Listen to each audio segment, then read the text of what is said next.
Motihari Jan Suraaj party की ओर से 11 अप्रैल को पटना के गांधी मैदान में बिहार बदलाव रैली का आयोजन किया जा रहा है।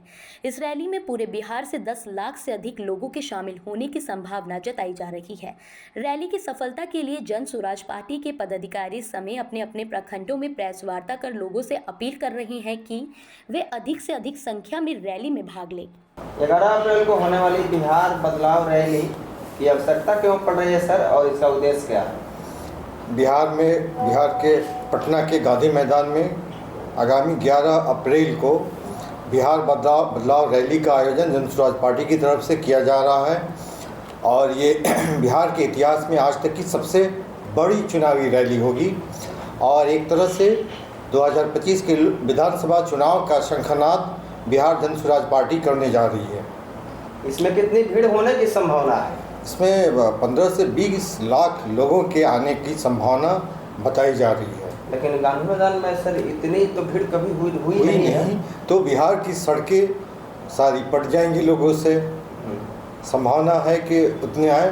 हो सकता है कि अभी शादी का समय है और कटनी का, कुछ लोग कम भी आ सकते हैं। प्रशांत जी का मेन मोटो क्या है सर इस कार्यक्रम को करने का?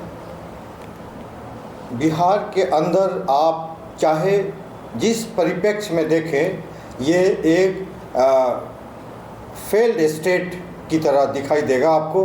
चाहे आप शिक्षा में व्याप्त भ्रष्टाचार देखें, पेपर लीक का मामला देखें, नौकरियां जैसे मैच फिक्स होते हैं वैसे नौकरियां फिक्स हो गई हैं।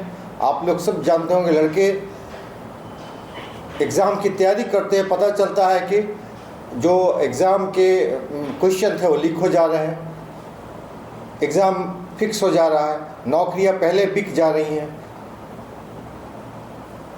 अधिकारी जंगल राज है, यहाँ पे अफसरशाही है। लोग एकदम से यहाँ निराश हो चुके हैं वर्तमान सत्ता और शासन तंत्र से। आप देखेंगे कि यहाँ पे शराबबंदी के नाम पे एक बड़ा एक कुव्यवस्था फैली हुई है, लूट मचा हुआ है। जो रेवेन्यू सरकार को मिलना चाहिए वो शराब माफियाओं में और अधिकारियों में और पुलिस के सिस्टम में वो पैसा जा रहा है।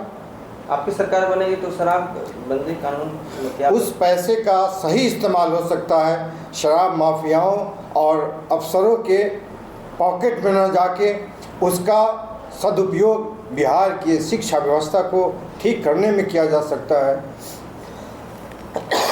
सॉरी।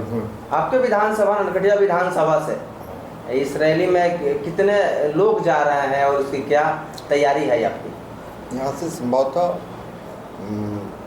2000 के आसपास लोग जाएंगे, मैक्सिमम 2000 लोग हमारे यहाँ से जाएंगे। और व्यवस्था हम लोग अपने स्तर पे, जो कैंडिडेट है अपने स्तर पे हम लोग देख रहे हैं, उनके जाने का, उनके खाने पीने का, उनका रख रखाव सब हम लोग अपने ज़िम्मे रखे हैं और पार्टी की तरफ से उसमें सहयोग है। वहाँ पर जो भी लोग जा रहे हैं वहाँ से आप लोग क्या संदेश उन लोगों को देकर भेजेंगे? हम अपने बिहार वासियों को ये संदेश देना चाह रहे हैं कि अब निराश होने का समय नहीं है, मायूस होने की ज़रूरत नहीं है। मेन दो राजनीतिक धुरी है यहाँ पे, आरजेडी और बीजेपी।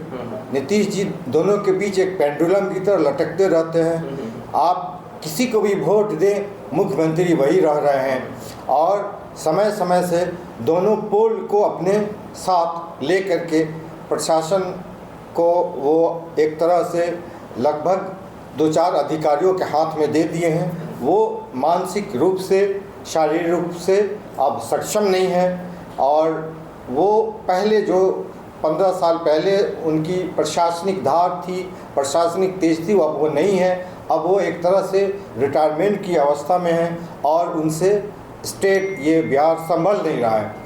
अधिकारी बेलगाम हो गए हैं और उन्होंने जो योजनाएं, जो स्मार्ट मीटर लूट मचा रखा है, अफसरों ने उनसे नहीं संभल पा रहा है। भूमि सर्वे के नाम पे एक दूसरा उन्होंने व्यवस्था को एकदम से क्या कहते हैं अव्यवस्थित कर दिया है। परेशान है लोग, बार बार वो लोग चाहते हैं कि वो इनके अफसर ये चाहते हैं कि भूमि सर्वे किया जाए, लेकिन फिर लोगों का विरोध और इस सब के बाद फिर उसको बंद ठंडे बस्ते में डाल दिया जा रहा है। कुल मिला के ये एक असफल प्रयास रहा है 35-40 सालों का, और इसी कारण से लोग निराश हैं। अब जन सुराज उनके लिए एक आशा की किरण बन के आई है, और हमें उनको आश्वासन देना है। जनसुराज पार्टी उनके आशाओं को एक नई दिशा देगी और बिहार का एक नया सवेरा आएगा।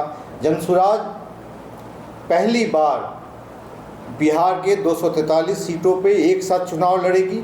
लोगों को यहाँ का गठबंधन और की सरकार से छुटकारा मिलेगा। कितना सीट आएगी सर, क्या संभावना है? 243 तो आप लड़ने का दावा कर रहे हैं। ये तो हमारे लोगों के ऊपर डिपेंड करता है वो क्या चाहते हैं। हम लोग अपनी तरफ से प्रयास कर रहे हैं और मजबूत प्रयास कर रहे हैं। उनको एक विकल्प दे रहे हैं कि वो ये जो गठबंधन की छोटी छोटी क्षेत्रीय पार्टियों का एक गठबंधन है, समूह है, जिसमें परिवारवाद व्याप्त है, जिसमें राजनीतिक एक उन लोगों का क्या कहते हैं वो परिवारवाद का उस पर लगा हुआ है। 2025 बिहार विधानसभा चुनाव या चुनावी वर्ष है, आप लोग और आपकी पार्टी कितनी तैयार है? पिछले 2022 से हम लोग अपनी जो यात्रा शुरू किए हैं, राजनीतिक सफ़र का शुरुआत हुआ है। हर गांव और हर पंचायत ये पहली